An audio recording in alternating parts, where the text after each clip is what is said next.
Bonjour, j'espère que vous allez bien et que votre préparation avance bien.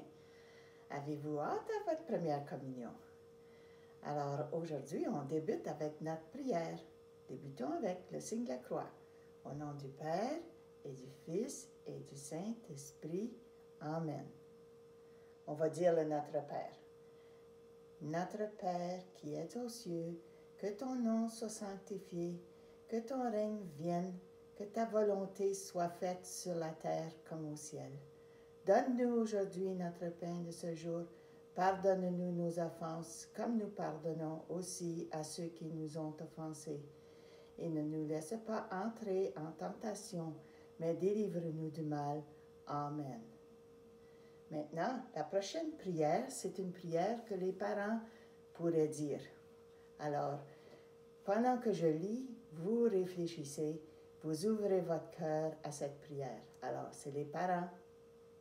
C'est une prière que les parents font. Seigneur Jésus, tu m'invites à éclairer le sens de ta parole pour mon enfant que j'accompagne.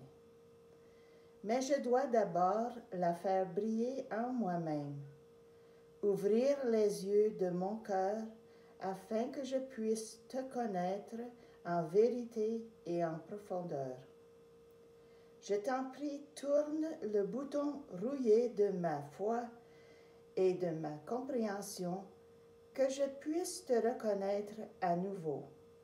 Je veux partager ta présence avec mon enfant que j'accompagne.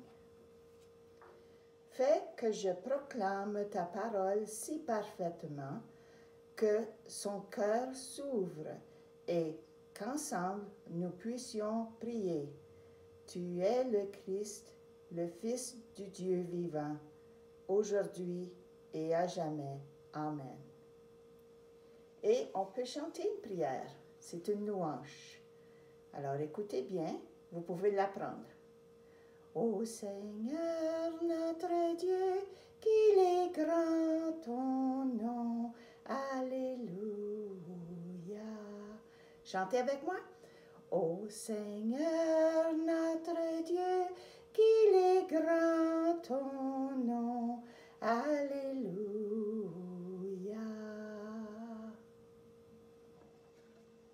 Quand on se rassemble pour prier, quand on se rassemble pour écouter la parole, on est avec Jésus, Dieu, l'Esprit Saint. Alors, débutons notre 5e rencontre. Eh bien, on a parlé que la messe est divisée en 4 parties. Nous avons fini la partie de l'ouverture. Maintenant, nous débutons la partie de la liturgie de la parole. Alors, ça veut dire qu'on doit regarder dans la Bible pour savoir et apprendre. Et beaucoup des prières qui viennent de la messe viennent de la Bible. Alors, cette Bible ici, c'est une Bible pour enfants, comme un peu différente de votre Bible, mais c'est quand même différents formats, mais la Bible, c'est toujours la même chose. La Bible en soi-même est une bibliothèque de plusieurs livres. Alors, débutons. Alors, comme on dit, cette partie-ci, nous écoutons la parole de Dieu. À la messe, un lecteur ou une lectrice proclame des paroles de la Bible. La Bible est un livre très spécial qui nous parle du grand amour de Dieu pour nous. Elle nous raconte aussi l'histoire d'un peuple qui a vécu il y a très longtemps et qui croyait en Dieu. Quand nous lisons ou nous écoutons des histoires de la Bible, nous apprenons l'histoire aussi de Jésus. Cette histoire devient aussi notre histoire parce que nous sommes les disciples de Jésus. Alors maintenant, je vais tirer votre attention vers cette image. Et vous voyez que c'est des enfants qui sont en train de regarder des images dans une galerie. C'est la galerie des croyants. Alors, avant Jésus, avant la naissance de Jésus, il y a toutes sortes de gens qui ont parlé de Dieu. Alors, ils préparaient une place pour Jésus. Alors, celui-ci, c'est Isaac. On a Abraham. Non, ça, c'est Moïse. Il tient dans ses mains, il tient les 10 commandements. On a parlé d'un roi, le roi David. Et ici, on voit Marie qui est enceinte, ou c'est peut-être Marie, ou c'est peut-être sa cousine, Élisabeth, qui a eu un fils. Et son fils, c'était Jean le Baptiste. On le voit ici, grand. Et il y a eu d'autres femmes dans l'histoire de la Bible, dans l'histoire de l'Ancien Testament, qui était la partie de la Bible avant la naissance de Jésus. Alors, portez bien attention à cette galerie, regardez-les et essayez de les nommer. Et on va continuer l'histoire et par après, vous pourrez peut-être les reconnaître un peu mieux. Notre rencontre aujourd'hui va avoir 3 parties. Débutons par la première partie. La première partie, nous écoutons la parole de Dieu. La parole de Dieu nous appelle à la sagesse et à la compréhension, à la paix, à la joie et à l'amour.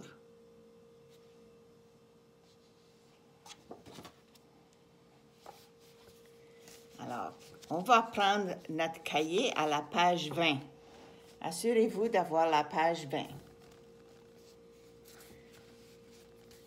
On voit ici une image de la Sainte Bible. Nous nous renseignons sur la Bible.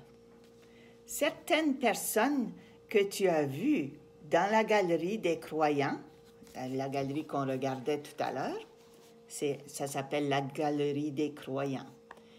Elle était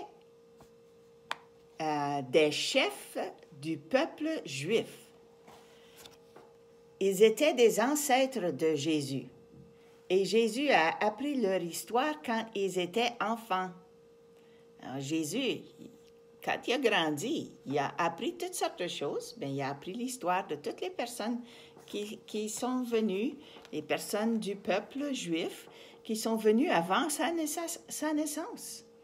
Alors, c'est comme une leçon d'histoire. Alors, ils étaient des ancêtres de Jésus et Jésus a appris leur histoire quand ils étaient enfants. Si tu lis la Bible, tu peux toi aussi apprendre à les connaître. Voici une partie de leur histoire. Ça débute toujours par Abraham. Alors, quand vous voyez celui-là avec la barbe puis un béret, là, et c'est comme s'il se demande, mon Dieu, qu'est-ce qui se passe?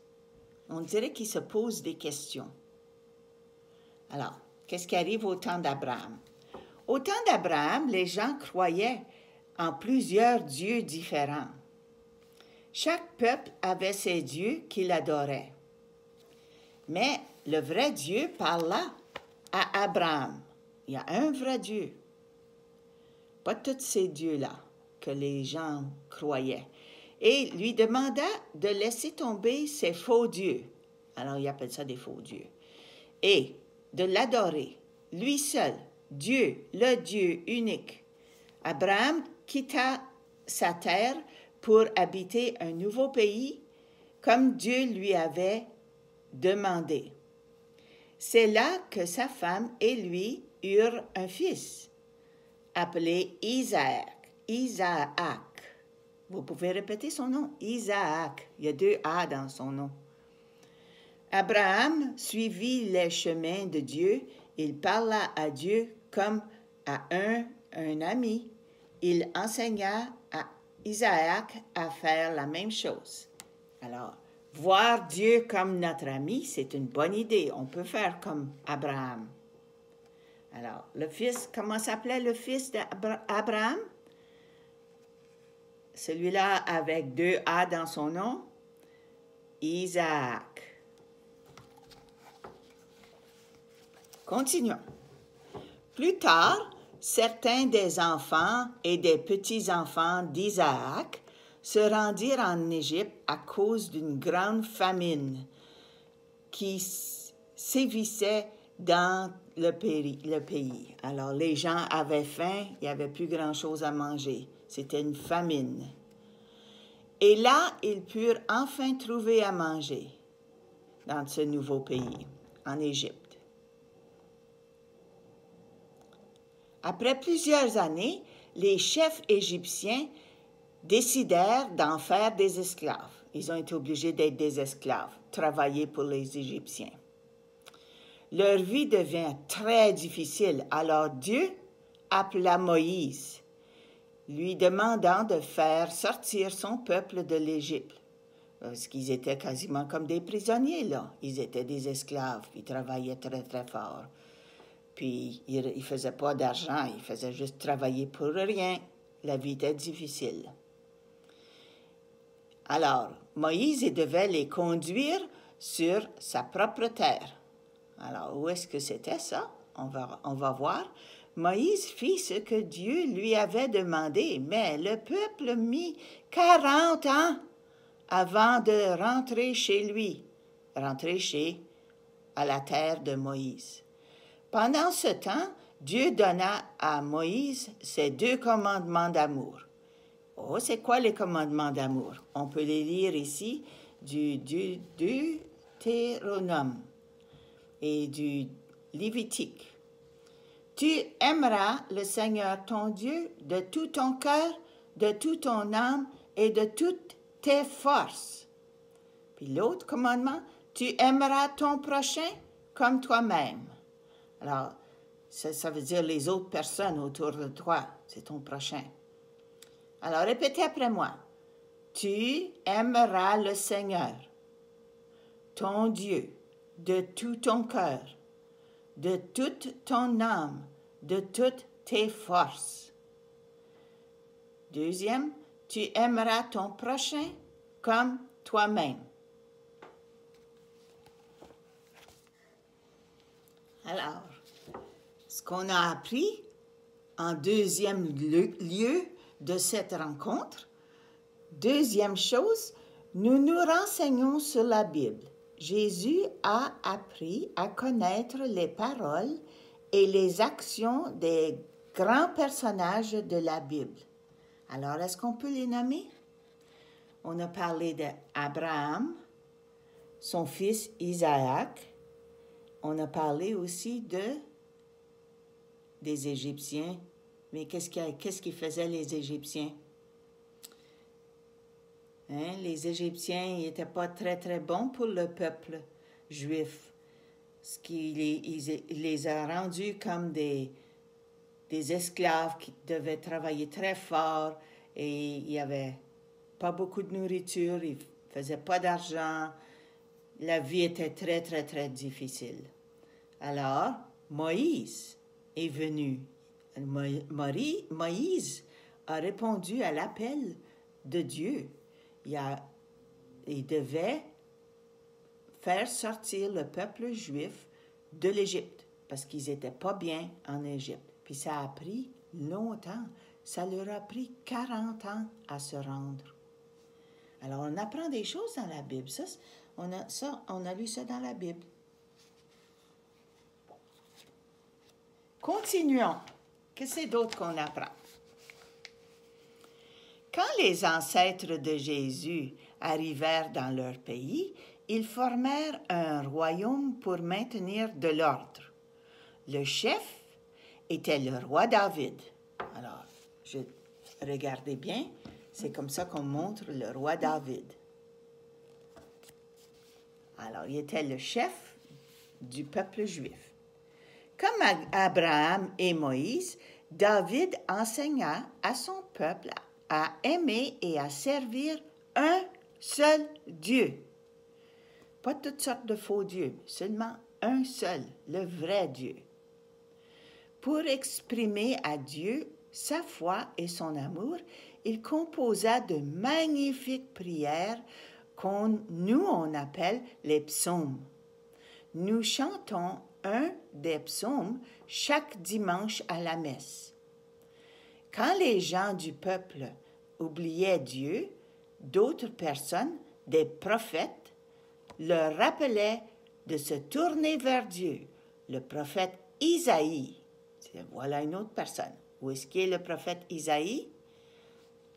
Mais je crois que ce serait lui, le prophète Isaïe, un autre prophète, envoyé de Dieu.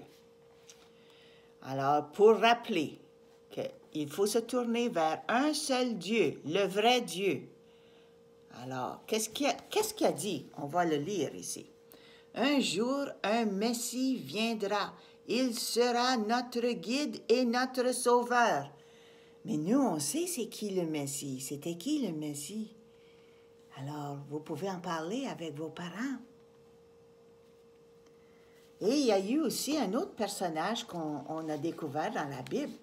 Alors, ce personnage-là, c'est Jean le Baptiste. Et puis Jean le Baptiste, son travail était de baptiser les gens pour qu'ils deviennent des disciples de Dieu.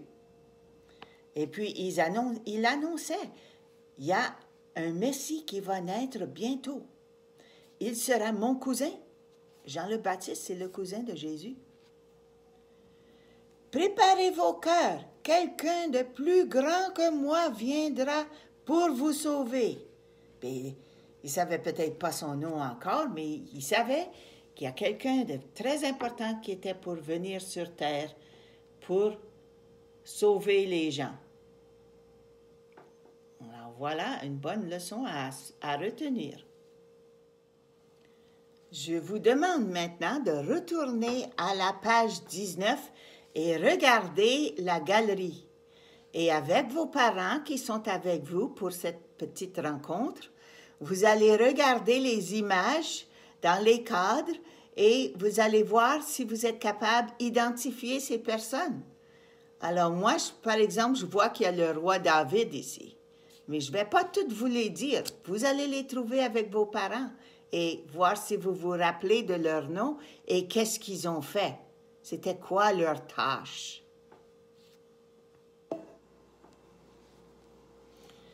Nous allons maintenant continuer. On a parlé de l'Ancien Testament, mais le Nouveau Testament débute par l'arrivée de Jésus, sa naissance. Après, toutes les histoires après la naissance de Jésus, on trouve ça dans le Nouveau Testament, qui est aussi une partie de la Bible. Alors, le titre, lisons le titre ensemble à la page 23. Nous accueillons Jésus. Jésus arrive. Jésus était celui dont parlait Jean le Baptiste. Quand il devint adulte, Jésus se mit à parler de la loi d'amour de Dieu aux gens du pays.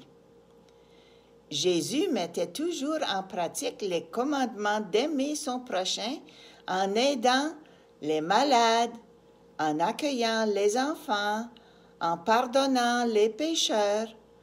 La veille de sa mort, il donna à ses amis le pain de vie. Partout où il allait, il enseignait les 2 commandements d'amour. Les chefs étaient jaloux. Les gens ne les suivaient plus. Ils leur préféraient Jésus. Les chefs religieux firent arrêter Jésus pour le faire condamner et le clouer sur une croix. Avant de mourir, Jésus fit quelque chose d'extraordinaire. Il pardonna ses ennemis. Puis, le 3e jour, Dieu le ressuscita à une vie nouvelle. Alors, regardons les images. Alors, si on commence par regarder ici, on voit à la première image en haut, on voit Jésus qui parle à ses amis, les disciples, et puis les gens qu'il rencontre. Puis il a dit, « Le Père vous aime, aimez-vous les uns les autres. » Alors il enseigne, il était comme un enseignant, Jésus. Il expliquait la grande loi d'amour de Dieu. Il est venu sur la terre pour nous expliquer, nous faire connaître Dieu. Et ensuite, avant sa mort, au dernier repas qu'on appelle la Cène, il a béni le pain, puis il l'a cassé en petits morceaux, il l'a rompu, puis il l'a partagé avec ses disciples. Il a dit, « Ceci est mon corps et mon sang livrés pour vous. » Alors, on le voit là. Et puis ensuite, il a dû transporter une croix, une grosse croix très lourde, et puis il a été cloué sur cette croix. Mais il a quand même pardonné les personnes. Il dit, « Père, pardonnez-leur. » Alors Dieu, mon Père, pardonnez-leur parce qu'ils ne savent ce qu'ils font. Mais il n'est pas resté mort. Il est mort, puis le troisième jour, il est ressuscité. Puis là, tout le monde, c'était la grande fête. Le Seigneur a ressuscité, béni soit Dieu. C'est pour ça qu'on fait la fête de Pâques. À Pâques, Jésus est ressuscité. Et qu'est-ce qu'on apprend de la liturgie? On apprend, regardez bien, vous le voyez dans votre cahier aussi, vous pouvez suivre dans votre cahier. Nous rappelons ici, Père très bon, la mort et la résurrection de Jésus, le Sauveur du monde. Jésus est mort sur la croix pour nous sauver. Alors, qu'est-ce qu'on vient de terminer?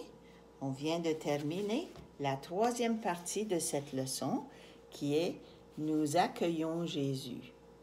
Jésus est le visage de la compassion de Dieu qui présente à tous son amour et sa guérison.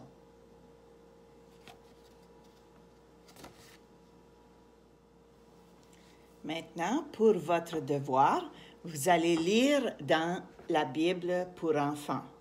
Vous allez lire la page, vous allez tourner à la page 134 et vous allez voir le Seigneur choisit David comme roi. Alors, c'est une histoire de l'Ancien Testament.